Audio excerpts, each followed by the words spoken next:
ஓடா தேஞ்சு உழைச்சு சம்பாதிச்ச காசை குடும்பம், மனைவி, குழந்தை, படிப்பு, மருந்து, மாத்திரை, கடன் எல்லாத்துக்கும் செலவு பண்ணிட்டு தனக்குன்னு ₹1 கூட செலவு பண்ண முடியாம இருக்க ஆண்களும் அடிமைதானே மேடம்? நீ சம்பாதிக்கிற காசை நான் சுதந்திரமா செலவு பண்ண முடியலங்கிறத விட நான் சம்பாதிக்கிறத நானே சுதந்திரமா செலவு பண்ண முடியலங்கிறது எவ்வளவு பெரிய கொடுமை மேடம்.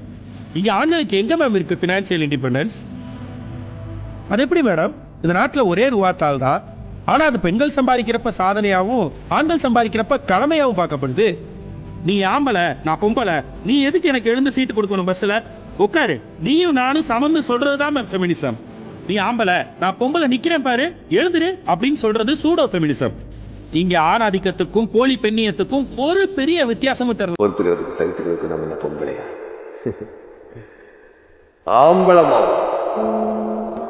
ஆண், நெடில் பெண் ஆண்.